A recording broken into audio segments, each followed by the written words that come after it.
Olá pessoal, tudo bem?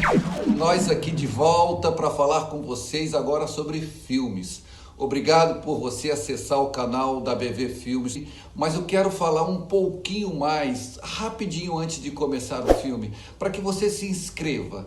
Faça a sua inscrição, clique no sininho para você receber as nossas notificações, para que cada vez mais possamos ter bons filmes, incluir ótimos filmes para vocês aí assistirem gratuitamente. Nós estamos com vários projetos de novos filmes, de trazer excelentes filmes. Nós queremos lhe proporcionar este entretenimento para você e para sua família. E além de tudo, uma edificação espiritual. Deus te abençoe ricamente. Eu conto com a sua ajuda. Dá um seu clique aí, faça a sua inscrição. Tchau!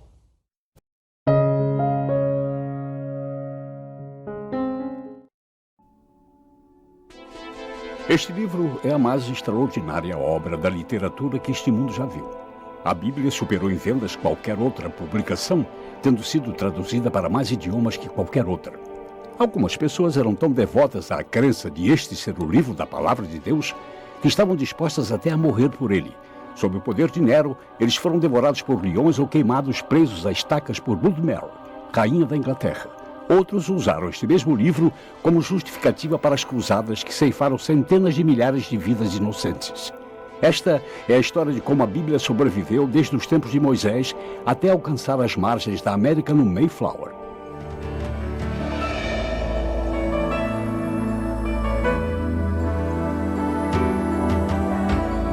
Numa distribuição Buena Vista Filmes, O Livro Eterno. Versão brasileira, Audio News. A história da Bíblia.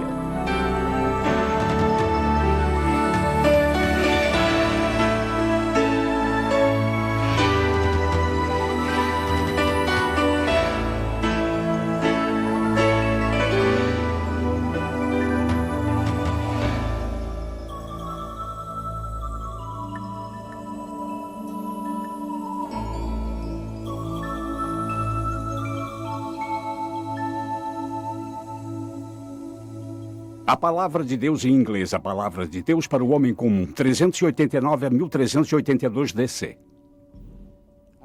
Estou em um dos mais famosos táxis de Londres. No meu percurso do aeroporto ao hotel, no que eu chamo de um típico dia em Londres. Nossas viagens nos levaram a Israel, depois a Roma e agora chegamos à Grã-Bretanha. Pudemos acompanhar as coisas conforme elas iam se desenrolando, começando pela Bíblia. Então falamos sobre as pessoas que sofreram perseguição por causa de sua ligação a ela. E agora eu quero lhes apresentar ao homem que nos deu a primeira Bíblia traduzida para o inglês.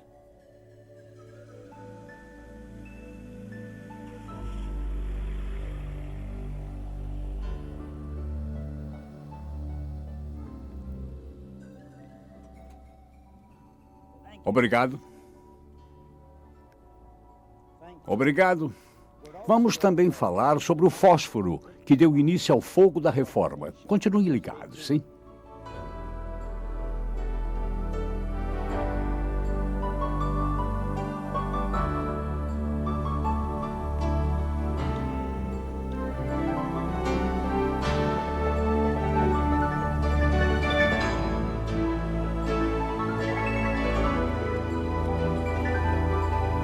O legado de dois homens devotos, de 389 a 597 DC. Falando sobre a história da difusão do cristianismo, farei uma pausa para lhes contar como ele chegou às margens do Império. Por este motivo estou aqui, próximo a uma antiga muralha romana que data do ano 55 AC. O cristianismo chegou à Grã-Bretanha através do exército.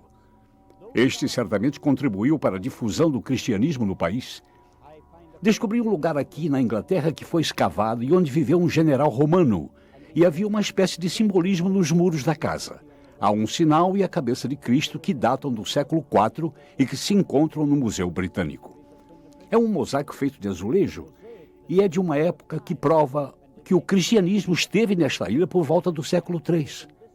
Para contar melhor a história de como isto se deu nesta ilha, tenho o privilégio de lhes apresentar a dois homens muito importantes. Escócia. Embora muito do que sabemos sejam conjecturas, São Patrick parece ter nascido na Escócia no ano 389 DC. Seu pai era considerado um homem rico, era diácono e, sem dúvida, São Patrick foi instruído na disciplina cristã. Quando tinha 16 anos, um grupo de saqueadores pilhou sua vila e ele foi levado cativo à Irlanda. Trabalhou durante 6 anos como líder dos pastores de ovelhas. Sua visão religiosa o manteve vivo. São Patrick conseguiu escapar e encontrou um grupo de comerciantes marítimos que estavam levando cães irlandeses para o continente. Ele tratou com eles para que o deixassem ir junto e 3 dias depois, aportavam na França. Ele permaneceu em companhia desses homens nos 2 primeiros meses e então fixou-se em algum lugar na área do Mediterrâneo. Mas a saudade de casa era tão forte que ele logo voltou à sua cidade natal. Segundo a lenda, um dia ele foi visitado em sonho por um homem chamado Vitório. Ele carregava alguns rolos de pergaminho. Um desses pergaminhos levava o nome de Irlanda. Vitório pegou o pergaminho e entregou a São Patrick e disse: "Venha e esteja entre nós novamente." E baseado nisto, São Patrick se comprometeu a retornar à cidade onde fora sua prisão e tentar ganhar aquelas pessoas para Cristo. E assim, ele fez contra a vontade de seus amigos. Levou 14 anos para se preparar, mas finalmente voltou. De acordo com a lenda, foi aqui, nas ruínas do castelo de Dunstafrug, que ele montou seu quartel-general e de onde expandiu sua obra até alcançar toda a Irlanda do Norte. E finalmente converteu todas essas pessoas ao cristianismo. No ano 461 ele se aposentou, na época em que era bispo de Armagh.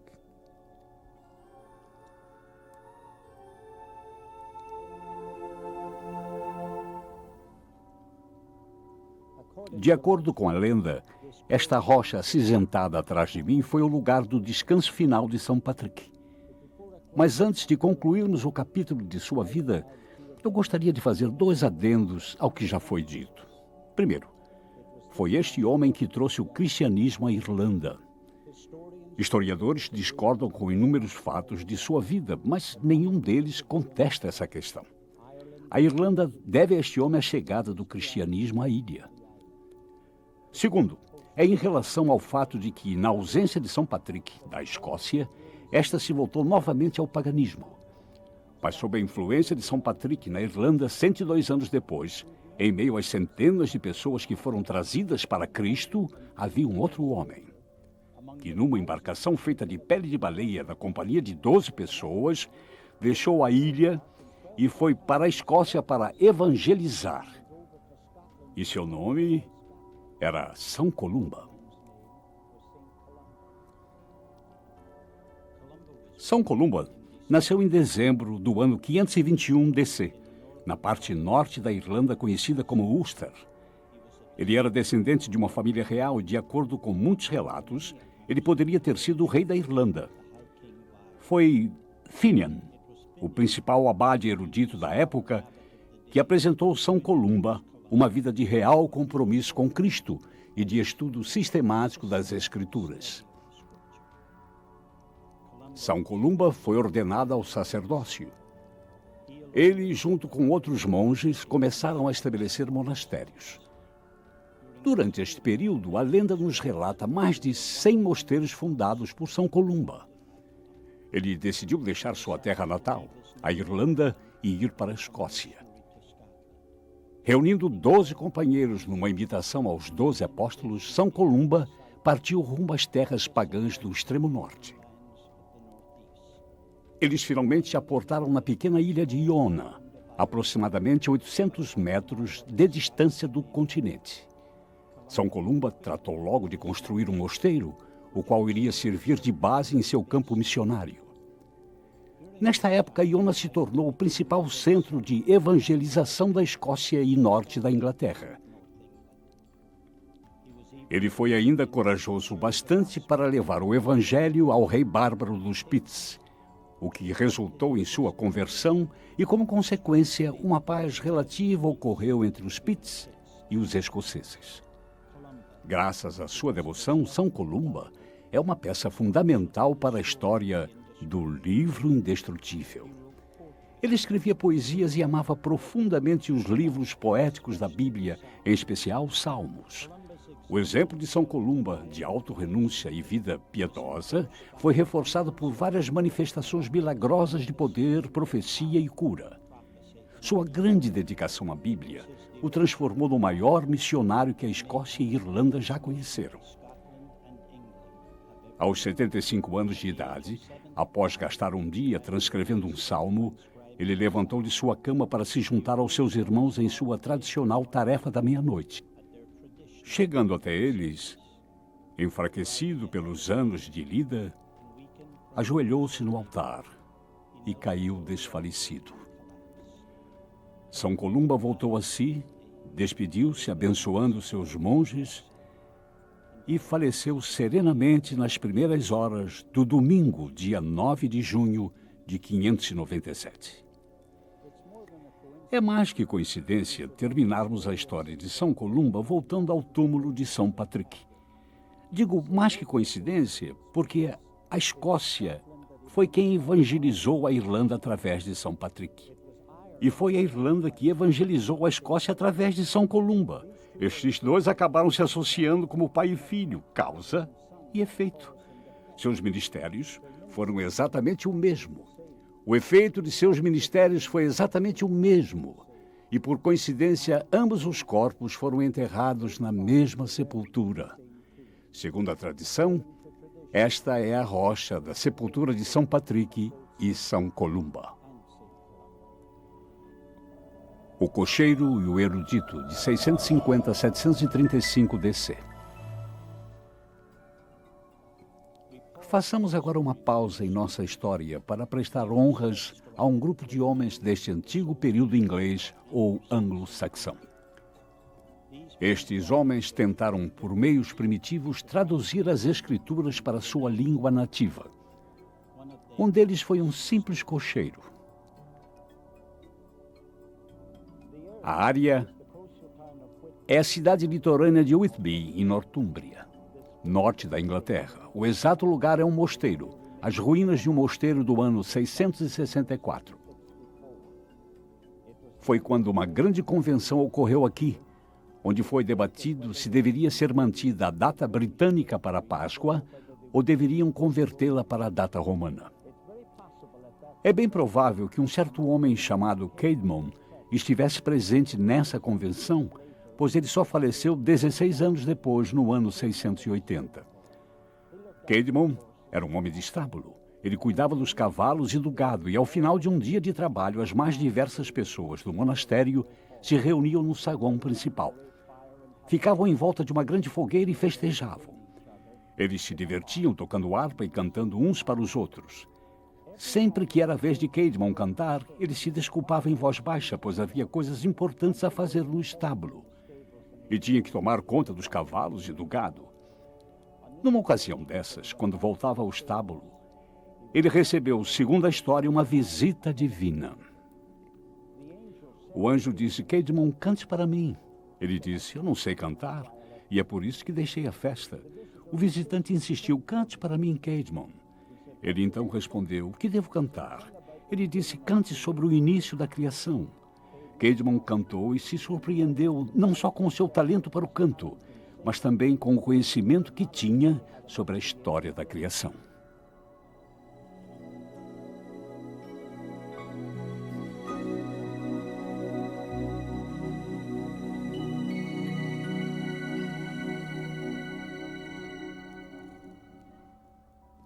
No dia seguinte, o anjo se foi, mas o dom permaneceu. Hilda era a abadesa do mosteiro e determinou que aquilo era o suficiente para influenciá-lo a deixar a vida secular e entrar para o mosteiro. É lógico que se ele tivesse que ministrar, teria que antes ouvir um padre ler a Bíblia em latim e logo após explicar em inglês o que significava, o que ele fazia em forma de poesia. Incidentalmente, embora primitiva, acabou sendo a primeira tradução da Bíblia para o inglês. Ele ministrava com seus dons, encantando as pessoas nesse processo, além de levar a palavra de Deus. Durham, Inglaterra.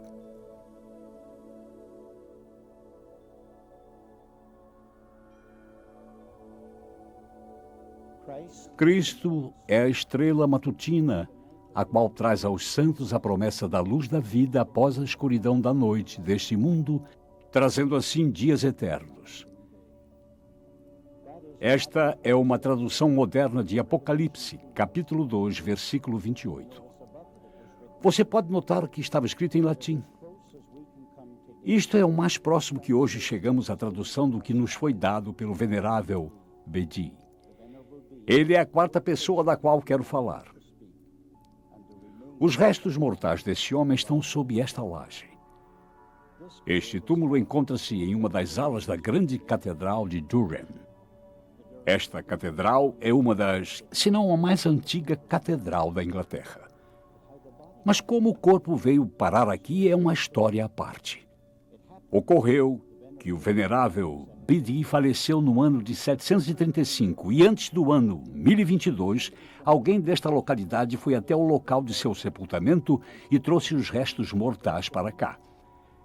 Eles se encontram aqui desde então, porém o lugar onde ele morreu e exerceu o seu ministério foi em Jarrow, no Tyne.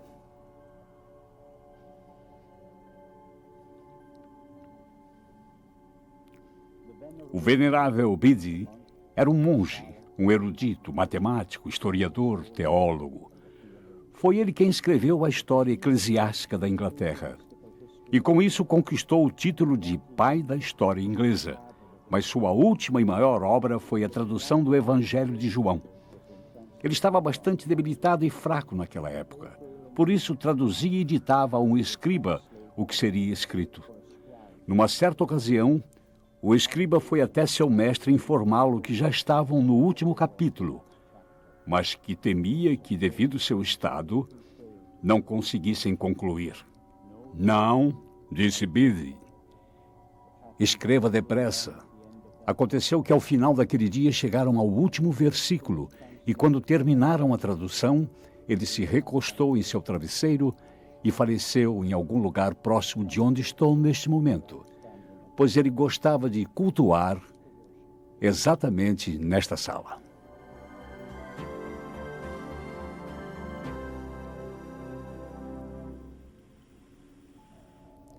A Era da Intolerância, de 1100 a 1300 DC.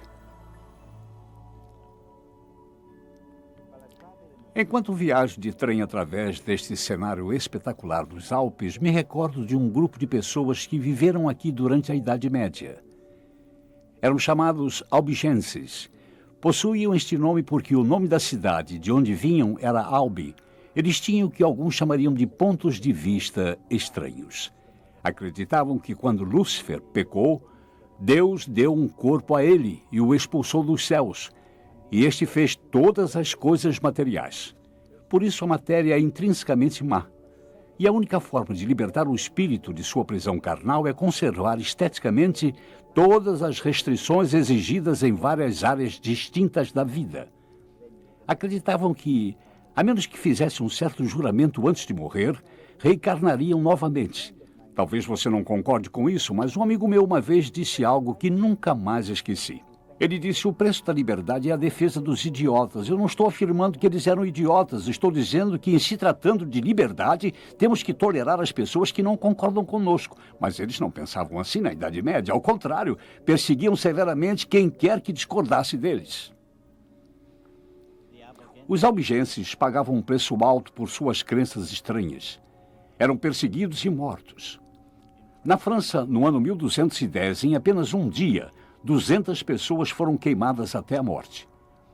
Outro grupo que foi impiedosamente perseguido e morto foram os valdenses. O carro-chefe de sua fé era a autoridade suprema da Bíblia. Seu pulso era o evangelismo. Acreditavam que os líderes deviam abandonar a vida secular, viver de doações e pregar a palavra. No ano 1147, o Papa enviou missionários para catequizar esses pagãos, e se falhassem, deveriam feri-los com fogo e espada. Uma das torturas era forçá-los a segurar uma barra de ferro em brasa. A campanha do Papa Inocêncio III aprisionou todo um acampamento em Minerva, onde encontraram cerca de 100 de nativos que preferiam ser queimados vivos a adotarem o credo da Igreja Romana. No ano 1215, 450 deles, perseverantes em sua obstinação, continuaram resistindo. Desses, 400 foram queimados e o restante foi enforcado.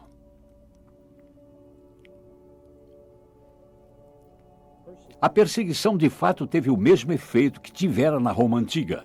Multiplicou-se o número de pessoas e fortaleceu sua resolução. Foi quando vieram para o Vale Piedmont, nos Alpes, e assim fizeram para se refugiarem. Mas houve um abalo mundial em maio de 1655. Emanuel II introduziu seu exército para obrigar um édito. O édito consistia em renegar a fé ou desocupar o lugar. O mundo ficou perplexo com isso.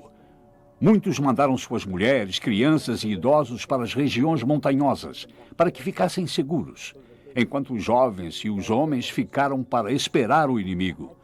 Mas o inimigo acabou encontrando o esconderijo onde estavam as mulheres, idosos e crianças. Eles foram empurrados do alto.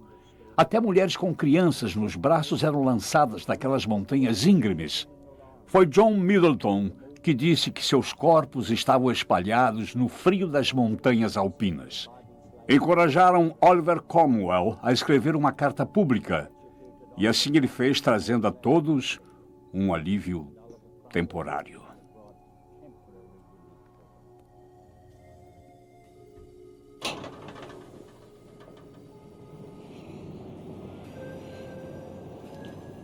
O capítulo 2 termina com a escuridão da Idade Média, aguardando a estrela matutina de uma inevitável reforma.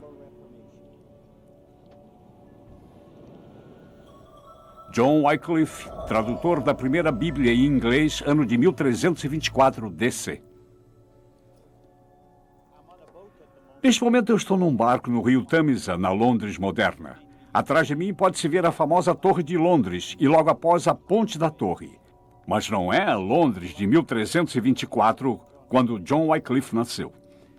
Ele, como qualquer outro profeta, é um homem que surge como uma raiz em solo árido. Para se ter uma ideia da aridez do solo daquela época, permita-me antes contar que ele nasceu em 1324, cerca de 10 quilômetros de distância de Richmond, em Yorkshire. Ele tinha uma mente extraordinária. Diziam que era capaz de debater com homens em um concílio e argumentar até não terem mais uma única pergunta sequer ou uma resposta para dar. Vou contar-lhes sobre a coragem deste homem ao se posicionar contra o poder do rei, poder do parlamento, poder da universidade e, ainda pior, o poder da Igreja Imperial. Vou falar ainda de seu carisma. Ele conseguia reunir à sua volta grupos de homens que se dispunham a expor suas convicções e serem mortos e queimados. Se existe uma palavra que resume a época em que ele viveu, essa palavra é fluxo. Tudo estava em estado de mudança. E olhando para as maiores mudanças da época, penso que a primeira, para a qual devemos atentar, são os idiomas.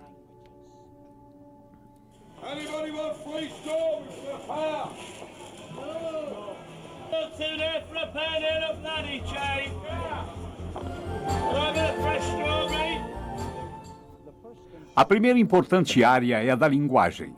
As pessoas que viviam nessa época falavam inglês médio. Tecnicamente é a mesma linguagem que se usa hoje. Mas se os ouvíssemos falando naquela época, não entenderíamos. De igual modo, se eles estivessem aqui nas ruas de Londres me ouvindo falar, certamente não me compreenderiam. Perceba que o inglês é um aglomerado de linguagens e passou por 3 estágios distintos. O inglês arcaico data do século VII.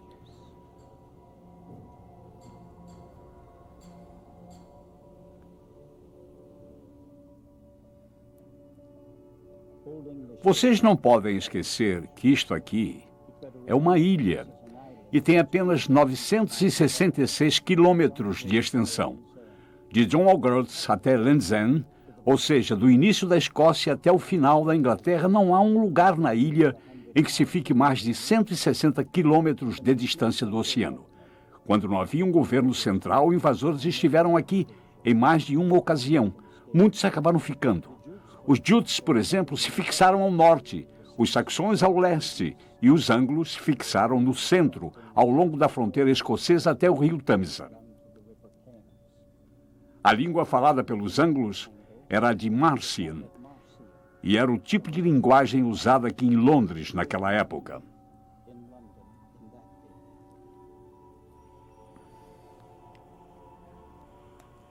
Guilherme, o Conquistador, chegou a esta terra em 1066, apenas 260 anos antes de John Wycliffe nascer. Ele falava outro idioma, falava o francês, porém decidiram estabelecer uma língua comum para os que entravam e saíam do porto de Londres. Não foi tomado por base o francês e sim o Marcian, mas esse se desenvolveu agregando palavras de outros idiomas. Por exemplo, pegaram palavras do alemão, pegaram palavras do francês e até palavras do grego. Com isso, tinham dois conjuntos básicos de palavras. O homem que trabalhava no campo, por exemplo, falava cordeiro, enquanto o homem que se servia à mesa falava carneiro. Sem dúvida, dois homens promoveram grandiosamente o inglês médio. Um deles foi Geoffrey Chaucer. Ele escrevia poesia, como é tão familiar os contos de Canterbury. O outro foi John Wycliffe. Ele escrevia em prosa e produziu bastante com sua caneta. Quanto a isso, não há dúvida, esses homens eram parceiros, companheiros e certamente influenciaram muito um ao outro.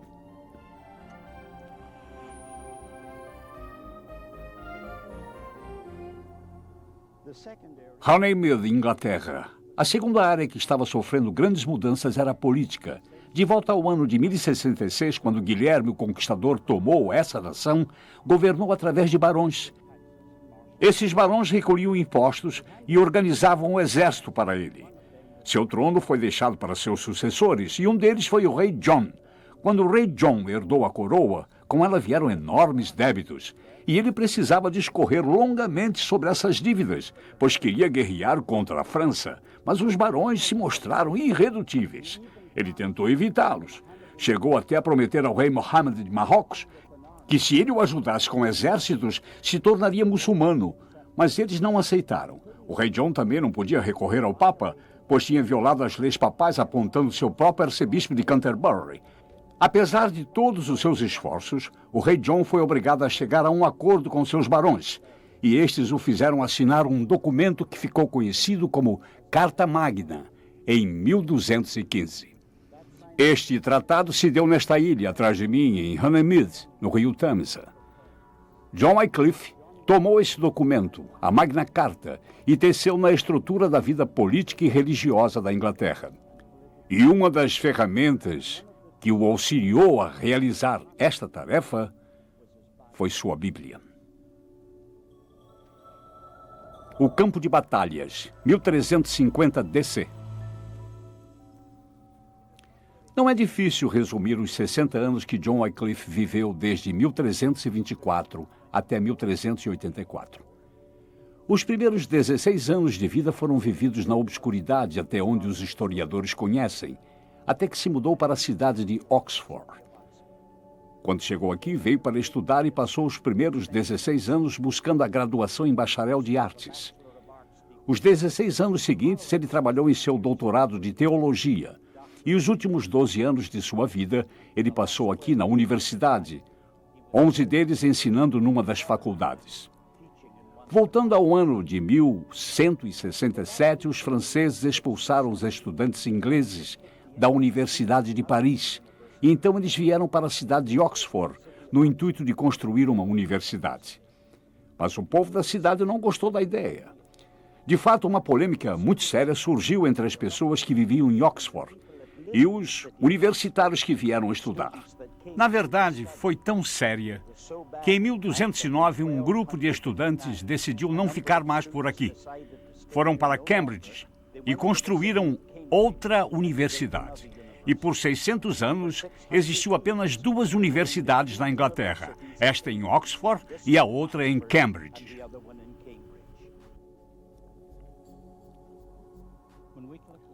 Quando Wycliffe tinha 24 anos, uma terrível peste negra assolou a Europa e, por fim, chegou à Inglaterra.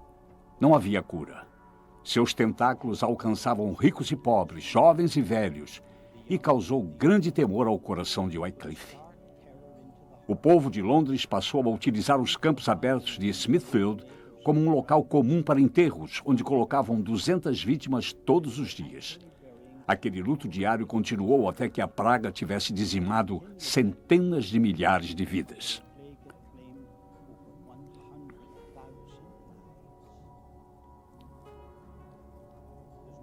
Não há dúvida de que essas pragas causaram um grandioso efeito na vida de Wycliffe.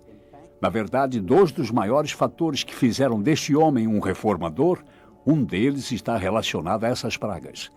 Isso trouxe um incrível efeito espiritual sobre sua vida. Eu não sei porquê, mas pela convivência com a morte, ele passou a ter um grande temor de Deus. Isso o fez pensar em suas prioridades e então começou a reformulá-las. Ele perdeu todo o medo do homem. Não importava mais para ele se era o Papa ou o potentado, até onde lhe dizia respeito. A verdade era a máxima prioridade. Essa experiência espiritual em sua vida penetrou fundo em seu coração. De fato, isso tocou em cada fresta de sua alma. Ele foi transformado e passou a ter todo um novo relacionamento com Deus. O segundo fato significante que ocorreu em sua vida foi devido ao ambiente aqui na Universidade de Oxford. Ele veio para a Faculdade Queen's, mas se formou em Merton. Não sabemos por que ele mudou de faculdade no meio dos estudos. Apenas sabemos que ele deve ter sido um aluno excepcional, já que por 4 anos, após ter conseguido o bacharelado em artes, o posto de mestre da faculdade Balliol foi conferido a ele. E 1 ano depois de se tornar mestre de Balliol, foi ordenado ao ministério. E em seguida recebeu uma indicação do governo. A primeira foi em Filgan, em Lincolnshire, e a segunda foi em Lutterworth. Quando disse conferida pelo governo, vocês devem se lembrar que essa era uma época em que a igreja e o Estado eram um só. Com isso, todos os dízimos que eram entregues à igreja iam para o Estado, e o Estado fazia as indicações àqueles que seriam os ministros das várias paróquias. Portanto, para ele foi uma outorga do que ele chamou de viver.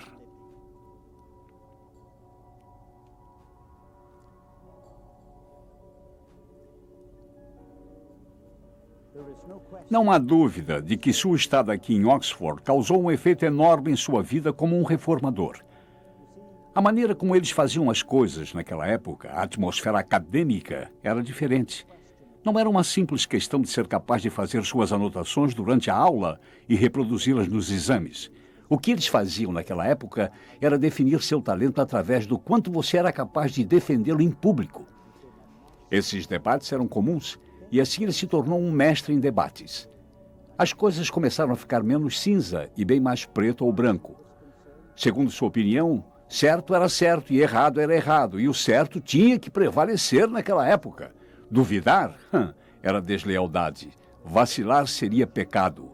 Sua experiência de conversão trouxe-lhe suas prioridades. Sua experiência em debates trouxe-lhe suas definições, e ambas trouxeram a ele suas convicções. Não há dúvida quanto a isso. Foram nesses salões de aprendizagem que nasceu o reformador. A Guerra Fria, 1351 a 1372 DC. Naquele tempo havia uma guerra fria entre a cidade de Roma e a cidade de Oxford, e existiam 2 frentes de batalha. A primeira era no campo da política. Todos os cargos importantes do Estado estavam sendo ocupados pelos membros do clero. E por que não? Eles formavam um grupo de pessoas cultas, exerciam também grande influência e eram bastante empreendedores. Mas Wycliffe achava que isso estava além de sua dignidade. Eles eram chamados para algo maior que participar de política, para o comando daquilo que era considerado pobre para a política.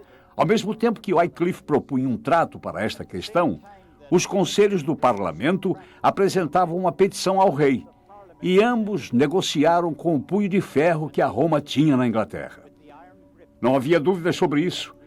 Indicações estavam sendo feitas e os cargos estavam sendo ocupados por pessoas que não eram do país. Viviam como estrangeiros e levavam salários lucrativos para fora do país. Alguns deles nunca tinham colocado os pés em solo inglês. Seus salários eram levados até eles. Tinham subordinados que eram comprados, vendidos e negociados para servirem os superiores eclesiásticos. Não era tão ruim assim, mas a situação se tornou muito mais ofensiva quando os franceses foram selecionados para essas indicações na Inglaterra.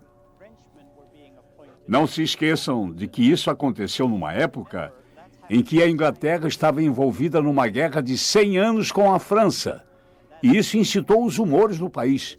Por esta razão, o parlamento aprovou 2 estatutos importantes. O primeiro defendia que qualquer compromisso da igreja estrangeira dentro do reino inglês tinha que adquirir a aprovação do rei.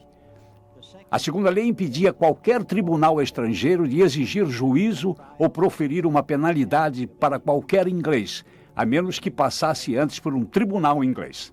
Também invalidava qualquer mandado judicial a um cidadão inglês a comparecer perante tribunal estrangeiro, exceto se obtivesse permissão do parlamento inglês. No entanto, 12 anos mais tarde, em 1365, o Papa exigiu que a coroa britânica pagasse impostos à igreja. A situação ficou ainda mais ofensiva quando, no ano seguinte, o Papa emitiu uma ordem para o rei da Inglaterra ir até Roma e se defender. Essas decisões por parte de Roma esmagaram os estatutos do parlamento. 6 anos depois, Roma enviou um agente para recolher os impostos do Papa. O agente prometeu ao parlamento que não faria nada que ofendesse os interesses do rei.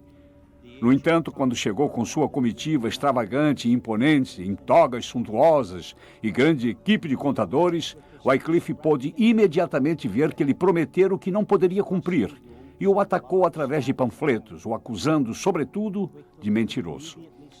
A influência do Wycliffe crescia. No decorrer de 2 anos, o rei o conferiu a reitoria de Lutterworth e, finalmente, foi indicado para capelão ao rei. Outra batalha nesta Guerra Fria com Roma foi no campo da teologia. Wycliffe censurou a doutrina da transubstanciação.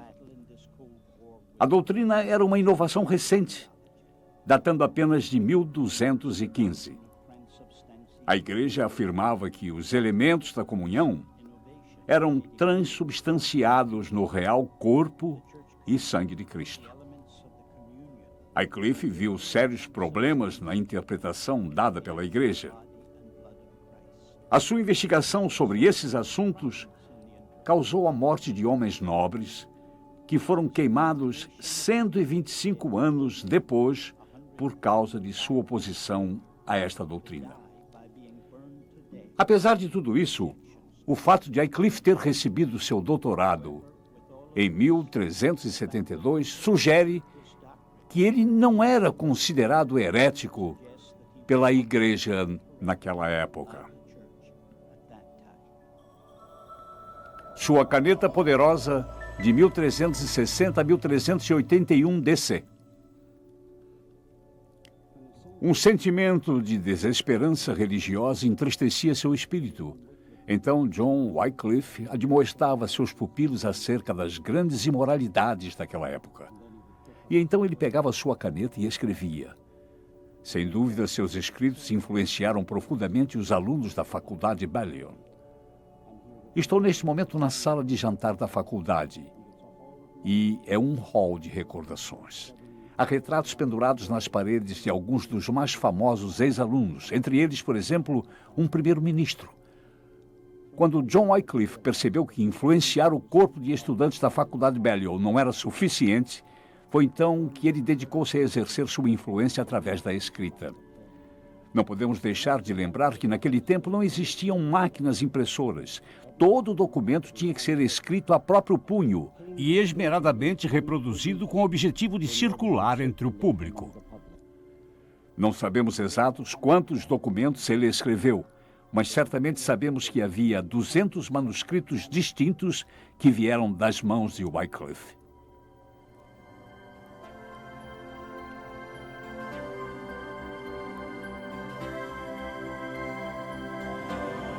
Londres, Inglaterra, Conselho Parlamentar.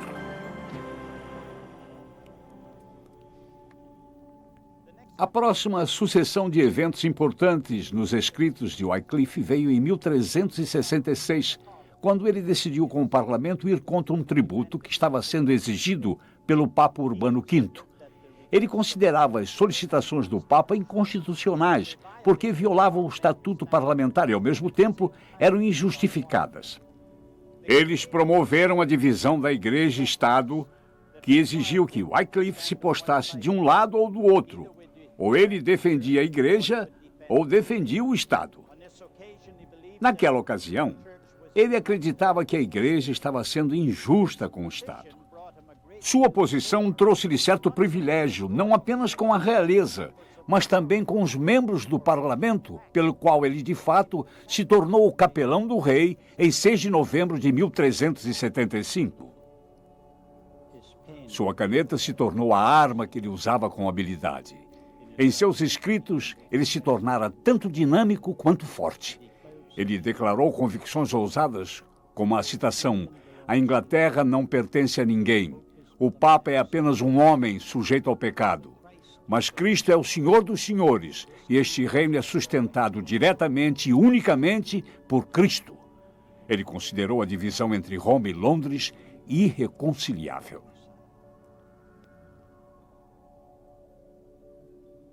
A ponta de sua caneta, tão produtiva, era como uma espada, cortante, como se a ponteira tivesse sido mergulhada em ácido. Mas seu maior feito ainda estava por vir. Ele produziria uma Bíblia na linguagem do homem inglês comum, mas antes dele realizar isto, teve que enfrentar a fúria de uma igreja ofendida.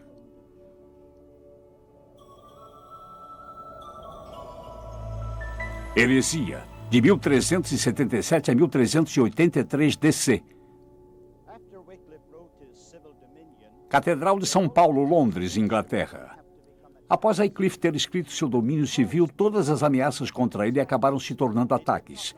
Sabiam que sua boca deveria ser silenciada, mas não imaginavam como fazer tal coisa sem ter antes que convencer o público de que ele era culpado por heresia. Para convencê-los de que ele era um herege, teriam que levá-lo a juízo. E este foi o primeiro desses tribunais que aconteceram na Catedral de São Paulo. 5 bulas papais foram publicadas e apresentadas a Eduardo III, que na época estava muito doente. A bula papal é um mandamento que é dado pelo Papa. A um grupo de monges mendicantes era dado os escritos de Wycliffe, e eles deveriam analisar minuciosamente e descobrir se havia alguma heresia. E a conclusão foi que conseguiram enumerar 19 heresias. Com base nisso, o Papa ordenou sua prisão e que lá permanecesse por um período de 3 meses. E aí então deveria comparecer perante o Papa em Roma. No entanto, Wycliffe ficou doente e Eduardo III morreu. E tais bulas perderam seu efeito na Inglaterra. Assim, um novo mandamento foi dado pelo Papa a todos os membros da família real e ao reitor da Universidade de Oxford. A data foi fixada, seria 19 de fevereiro de 1377, e foi neste edifício atrás de mim onde esse tribunal ocorreu. Uma multidão fanática que era cegamente submissa à igreja veio e lotou a área em frente à igreja. Quando Wycliffe chegou, trouxe consigo uma pequena procissão. Era precedido de 2 dos mais poderosos homens da Inglaterra, Lord Percy, o Marechal da Inglaterra, e John de Gaunt, o Duque de Lancaster. Eles galgaram bravamente seu caminho através da multidão hostil que se aglomerava à entrada da igreja. Assim que alcançaram o limiar, já havia uma sólida barreira de pessoas. Elas se agitavam, levantavam as mãos em protesto e vaiavam a comitiva de Wycliffe.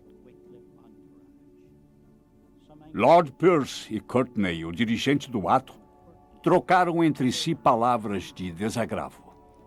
Peirce notou que Wycliffe ficara de pé durante este diálogo. Virou-se então para ele e disse: "Sente-se e descanse." Esse ar de autoridade enfureceu o dirigente. Então ele gritou: "É inconcebível que alguém intimado a se apresentar diante de um bispo deva sentar-se durante seu pronunciamento. Ele deve e continuará de pé."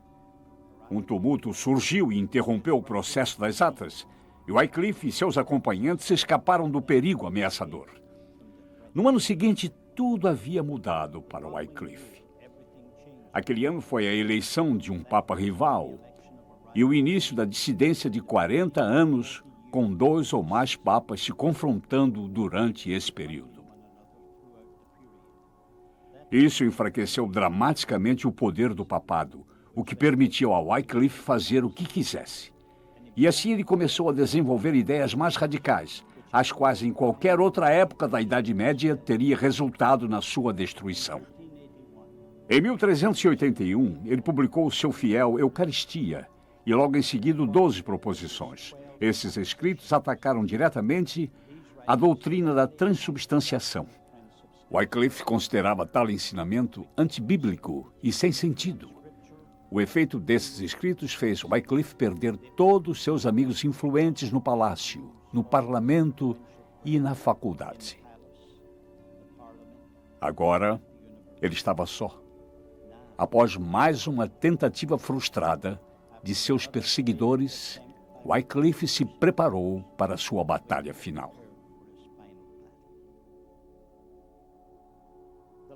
O último julgamento que teve que enfrentar foi em 1383 e ocorreu aqui na cidade de Oxford. Eles tinham convencido o rei, assim como os membros do parlamento e as pessoas da universidade, de que ele devia ser interrogado acerca da Santa Ceia. Seria um júri formado por colegas em que iriam examiná-lo e ele se postou diante dele como se fosse doutor no Evangelho. Queriam saber se as acusações contra ele eram verdadeiras e, em caso afirmativo, por que defendia tais crenças. Ele fez um longo discurso. Todos ouviram em silêncio cada palavra que foi dita. E quando ele terminou, nenhum deles fez sequer uma pergunta de esclarecimento. Houve um silêncio total e profundo. Ele aguardava as ordens, mas nenhuma instrução partiu deles. Ele recolheu o material que usara para o discurso, o colocou de volta na sacola e ainda aguardava por instruções. Já que nenhuma foi dada, ele simplesmente deu as costas. E foi a última vez que sua voz foi ouvida na cidade de Oxford. Aquela cidade havia sido seu lar por 43 anos. E quando saiu do julgamento, nunca mais voltou a Oxford. A primeira Bíblia em inglês, 1382 DC. Em 1378, Wycliffe e seus discípulos começaram a traduzir toda a Bíblia para a língua inglesa pela primeira vez. É impossível estimar o valor da influência desta obra notável.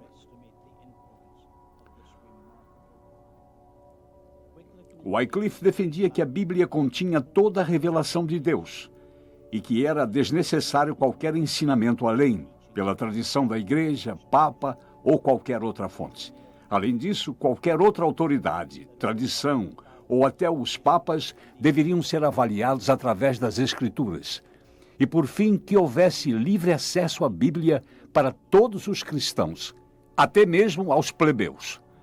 E, em seguida, naturalmente, que a Bíblia fosse traduzida para a linguagem comum do povo. Não foi uma tradução das línguas originais por duas razões. Os manuscritos que mais tarde foram disponibilizados ainda não tinham sido descobertos. E os idiomas nos quais os documentos originais foram escritos eram ainda desconhecidos na Inglaterra. Mas Wycliffe era bom em latim clássico, e a fonte de sua tradução das Escrituras foi a Vulgata Latina de Jerônimo, do ano 405 d.C. Quanto tempo Wycliffe e seus discípulos levaram para traduzir o Novo Testamento, nós não sabemos. Sabemos apenas que isto se deu quando ainda lecionava em Oxford, pois só a concluiu em 1380. Presumindo que o trabalho de tradução levaria alguns anos, Subentende-se que isso foi desnecessário por causa das ameaças contra sua vida na Catedral de São Paulo e mais tarde no Palácio Lambeth. Ele acreditava piamente que iria terminar seus dias numa masmorra em uma das 7 colinas de Roma ou numa fogueira em Londres. Certa vez perguntaram a ele: por que você fala em procurar a coroa do martírio? Pregue o Evangelho de Cristo para os prelados altivos e o martírio não tardará em encontrá-lo. O quê? Disse ele. Devo viver em silêncio? Nunca. Deixe que o infortúnio venha. Eu estarei aguardando. Ele deduziu que a vida era incerta, que nenhum efeito suportável resultaria de seus esforços. Além disso, o livro indestrutível chegaria às mãos de jovens pregadores.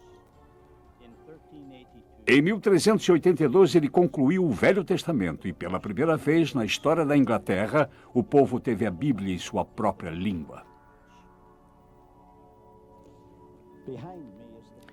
Atrás de mim está a igreja paroquial de Lutterworth, onde John Wycliffe foi reitor nos últimos 12 anos de sua vida. Ele não vinha aqui com tanta frequência até deixar a cidade de Oxford, quando veio para copiar suas Bíblias. Para reproduzir uma de suas Bíblias, toda escrita à mão, levou 10 meses. Diferentes historiadores nos deu custos diferentes para adquirir uma dessas Bíblias. Elas custavam algo entre 30 e 40 libras, ou seja, 9.600 centavos. E lembre-se que esta era uma época em que uma galinha poderia ser comprada por 2 centavos e um porco poderia ser comprado por 4 centavos. John Fox, um historiador, disse que as pessoas traziam um peso de feno para que pudessem adquirir um dos Novos Testamentos por um dia. E era registrado que alguns deles trabalhavam por um mês e davam todos os seus ganhos de um dia de trabalho para obter uma página da Bíblia.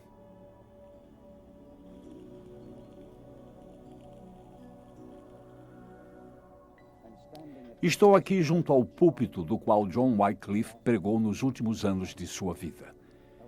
Percebo que este é um púlpito moderno, se comparado a outros, mas entendo que há fragmentos da Bíblia que datam daquela época. Estranho quando se pensa nisso. Dos limites deste pequeno pódio, sua voz ecoou tão claramente que alcançou de norte a sul esta nação. E em seus últimos dias, suas pregações não saíram deste púlpito, e sim desta alcova à minha esquerda. Foi em 28 de dezembro do ano de 1384 que o famoso reitor da paróquia celebrou sua última comunhão do ano. De fato, esta veio a ser a última comunhão de sua vida. Ele conduziu por um tempo a cerimônia até que sofreu um infarto. E a providência divina o fez retirar-se, e ele tombou sobre a cadeira que está bem atrás de mim.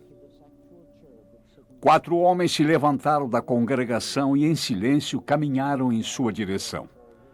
E pegaram a cadeira pelos 4 cantos com seu corpo ainda ali, e em reverência a trouxeram por esta porta lateral, e depois através dos jardins.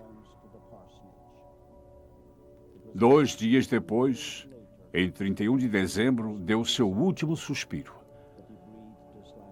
Não creio que alguém vá questionar o fato, mas esse homem liberou uma força incrível na Inglaterra. Trouxe luz à escuridão. Libertou uma igreja. Elevou a sociedade ao ponto de sentirmos o impacto disso ainda hoje, mais de 600 anos depois. E na providência de Deus, ainda sentiremos nas próximas gerações. Wycliffe não poderia nunca imaginar o impacto tão grandioso que sua influência teria após sua morte. Os discípulos de Wycliffe pegaram a Bíblia traduzida por ele e, como uma semente, a plantou por toda a Inglaterra. De fato, as ideias de Wycliffe foram também de grande influência no continente europeu. Alguns de seus pupilos de Oxford levaram cópias de sua obra para a Boêmia, onde hoje é a Tchecoslováquia. Seus ensinamentos influenciaram no surgimento do descenso que resultou na morte de John Huss em 1450. Huss foi apenas um de um exército de seguidores de Wycliffe que foram perseguidos e queimados na estaca. Em 1428, seus ensinamentos se alastraram de tal forma que a igreja censurou seus escritos, desenterraram seus ossos, os queimaram e os lançaram no rio Swift, que fica bem ao lado de sua igreja em Lutterworth. Eles desejavam apagar de uma vez por todas o fogo da influência de sua heresia. Um comentarista deste evento mais tarde disse, e eu repito, eles transformaram seus ossos em cinzas e as lançaram no Swift, um pequeno rio que corria por ali. No entanto, as águas do rio levaram as cinzas para o Avon para o Severn para os mares, e estes para os oceanos. E então as cinzas de Wycliffe são um poderoso símbolo de seu ensinamento e de sua Bíblia, os quais estão agora espalhados por todo o mundo.